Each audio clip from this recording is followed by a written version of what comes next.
जय हिंद दोस्तों, आप सभी को हमारे YouTube चैनल में स्वागत है। तो आज हम लोग बात करने वाले हैं संयुक्त राष्ट्र संघ के मुख्य अंग जो कि 6 हैं, इसके बारे में।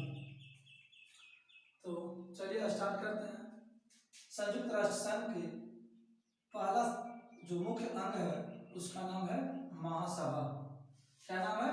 महासभा। महासभा का मुख्यालय कहाँ है? न्यूयॉर्क में। महासभा का मुख्यालय न्यूयॉर्क में। महासभा का एक उपनाम है। कौन सा नाम? उपनाम। महासभा का एक उपनाम है जिसे विश्व की लघु संसद कहते हैं। क्या कहते हैं? विश्व की लघु संसद। महासभा को विश्व की लघु संसद कहा जाता है। इसके बाद है कि महासभा में प्रत्येक देश से, क्या से? प्रत्येक देश से प्रतिनिधि 5 होते हैं। कितने होते हैं? 5 प्रतिनिधि होते हैं। किसमें? महासभा में प्रत्येक देश से प्रतिनिधियों की संख्या 5 होते हैं, जिसमें वोट कितने डालते हैं? सिर्फ 1। वोट कितने डालते हैं? सिर्फ 1 डालते हैं। अगला आता है दूसरा, सुरक्षा परिषद। संयुक्त राष्ट्र संघ के जो मुख्य अंग है उसमें दूसरा जो है उसका नाम है सुरक्षा परिषद, जिसका मुख्यालय न्यूयॉर्क में है। कहाँ है? न्यूयॉर्क में। संयुक्त राष्ट्र संघ की दूसरा मुख्य अंग सुरक्षा परिषद, जिसका मुख्यालय न्यूयॉर्क में है। सुरक्षा परिषद का उपनाम क्या है? दुनिया का पुलिसमैन। क्वेश्चन आता है कि दुनिया का पुलिसमैन किसे कहा जाता है? तो सुरक्षा परिषद को कहा जाता है। सुरक्षा परिषद का दूसरा नाम क्या हो गया? दुनिया का पुलिसमैन। उसके बाद आता है सुरक्षा परिषद का कार्य क्या है, यानी सुरक्षा परिषद कौन सा काम कर सकता है? तो सुरक्षा परिषद का कार्य है विश्व की शांति एवं सुरक्षा। क्या काम है? विश्व की शांति एवं सुरक्षा। उसके बाद है कि सुरक्षा परिषद में सदस्यों की संख्या कितनी है? किसमें?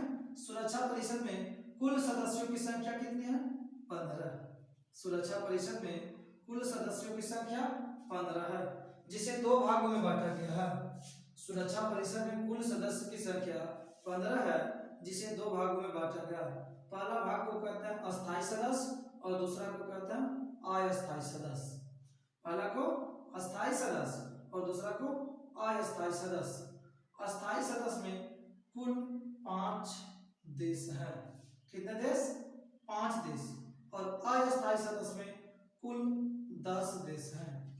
अस्थायी सदस्य में 5 देश और अस्थायी सदस्य में कुल 10 देश हैं। उसके बाद आता है कि अस्थायी सदस्य कौन कौन सा देश है? तो अस्थायी सदस्य वाला देश है अमेरिका, ब्रिटेन, चीन, फ्रांस, रूस। कौन सा देश? अमेरिका, ब्रिटेन, चीन, फ्रांस और रूस। 5 देश है। अमेरिका 1, ब्रिटेन 2, चीन 3, फ्रांस 4 और रूस 5। यानी कि अस्थायी सदस्य कितने हैं? 5 है। उसके बाद आता है कि अस्थायी सदस्य का एक शक्ति प्राप्त होता है। क्या प्राप्त होता है? शक्ति, जिसे कहते हैं वीटो शक्ति या वीटो पावर, जिसका हिंदी अर्थ होता है निषेधाधिकार। हिंदी अर्थ क्या होता है? निषेधाधिकार। अब इस निषेधाधिकार पर चर्चा करेंगे कि निषेधाधिकार क्या होता है। तो निषेधाधिकार वह चीज है जो एक बहुत बड़ा शक्ति के रूप में प्रकट करता है। जैसे कि मानते हैं कि किसी भी देश को संयुक्त राष्ट्र संघ में भाग लेना हो, क्या हो? भाग लेना यानी सदस्यता प्राप्त करना हो, तो वह प्राप्त तभी करेगा जब इन वीटो शक्ति वाले देश में कितने हैं? वीटो शक्ति प्राप्त वाले देश 5 है, यानी अस्थायी सदस्य 5 है।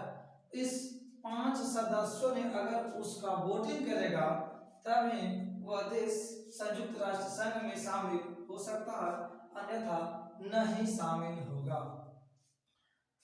उसके बाद आता है तीसरा, आर्थिक एवं सामाजिक परिषद, जिसका मुख्यालय कहाँ? न्यूयॉर्क में। कौन सा? आर्थिक एवं सामाजिक परिषद, जिसका मुख्यालय न्यूयॉर्क है। अब बात आता है कि आर्थिक एवं सामाजिक परिषद में कितने सदस्य हैं। कितने सदस्य? 54 सदस्य हैं। कितने सदस्य हैं? 54 सदस्य। उसके बाद आता है कि आर्थिक एवं सामाजिक परिषद में जो सदस्य होते हैं उनका कार्यकाल कितने वर्ष का होता है।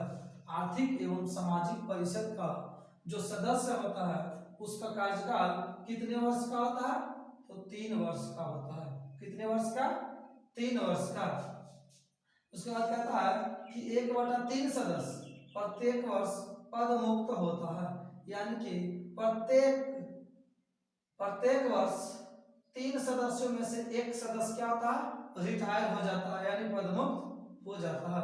उसके बाद है कि आर्थिक एवं सामाजिक परिषद का जो बैठक होता है वह साल में कितने बार होता है?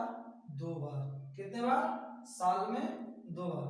पहला होता है अप्रैल महीना में, जो कि न्यूयॉर्क में होता है। कहाँ होता है? न्यूयॉर्क में। दूसरा बैठक जुलाई महीना में होता है, जो कि जेनेवा में होता है। कहाँ होता है? जेनेवा में। अब आता है चौथा है क्या? परन्यास परिषद, जिसका मुख्यालय कहाँ है? न्यूयॉर्क में। परन्यास परिषद का मुख्यालय न्यूयॉर्क में है। परन्यास परिषद का सदस्य कितने हैं? 12। परन्यास परिषद में कुल सदस्यों की संख्या 12 है। अब देखते हैं कि परन्यास परिषद का कार्य क्या है। तो अल्प विकसित देश को विकसित बनाना। क्या है?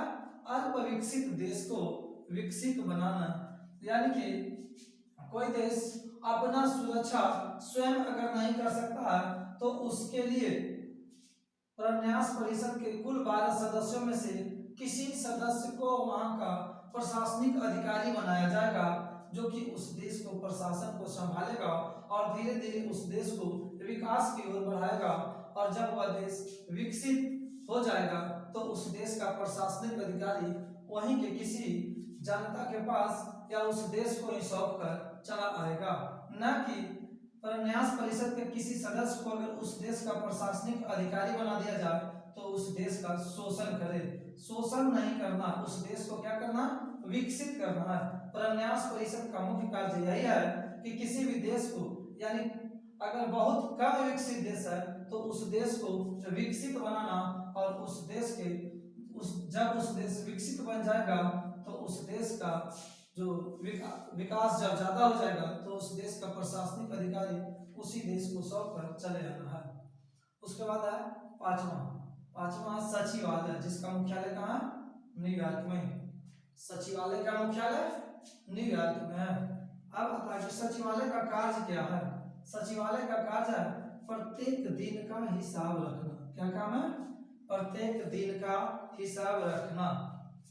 आज क्या हुआ, कल क्या हुआ था, कल क्या होगा, इन सभी बातों का हिसाब रखना किसका काम है? सचिवालय का काम है। उसके बाद आता है कि सचिवालय का प्रमुख कौन होता है। सचिवालय का प्रमुख कौन होता है? सचिवालय का प्रमुख को महासचिव कहा जाता है। क्या कहा जाता है? महासचिव। सचिवालय के प्रमुख को महासचिव कहा जाता है। प्रमुख। अब आता है कि सचिवालय के प्रमुख जो महासचिव होता है उसका कार्यकाल कितने वर्ष का होता है? तो 5 वर्ष का होता है। कितने वर्ष का? 5 वर्ष का होता है। किसका कार्यकाल? महासचिव का कार्यकाल।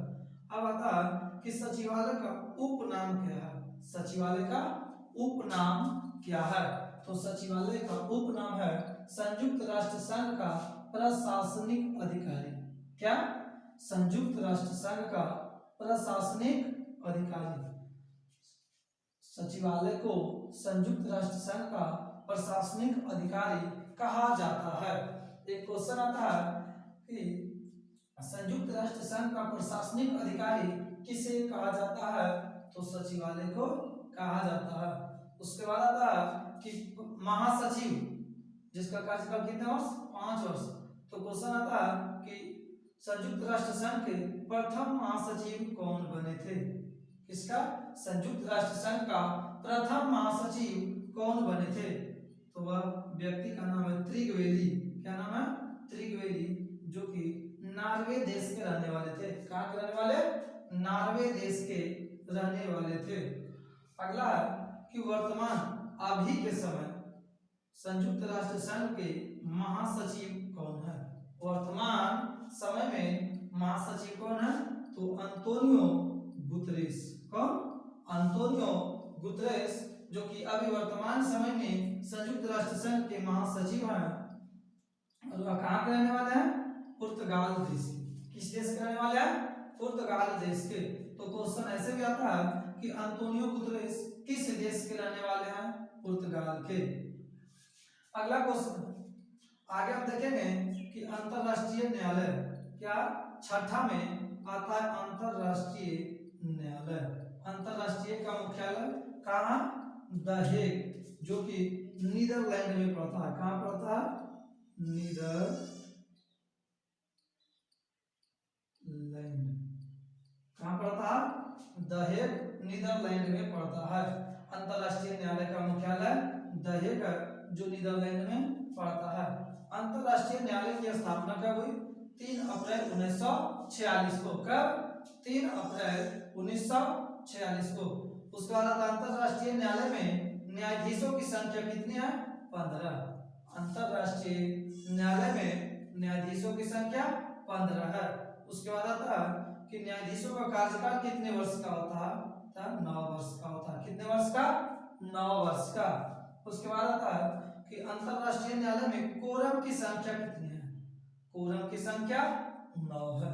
अंतरराष्ट्रीय न्यायालय में न्यायाधीशों की कार्यकाल भी 9 वर्ष और उसके बाद कोरम की संख्या भी 9 वर्ष है।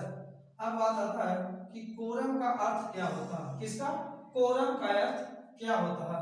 तो कोरम का अर्थ होता है कार्यवाही संचालन के लिए। किसके लिए? कार्यवाही संचालन के लिए न्यायाधीशों की न्यूनतम संख्या होता है। कार्यवाही संचालन के लिए न्यायाधीशों की न्यूनतम संख्या को ही कोरम कहते हैं। जो कि कार्यवाही संचालन के लिए न्यायाधीशों की न्यूनतम संख्या कितनी होनी चाहिए? कम से कम 9। इससे यह पता चलता है कि अंतरराष्ट्रीय न्यायालय की कुल न्यायाधीशों की संख्या 15 है।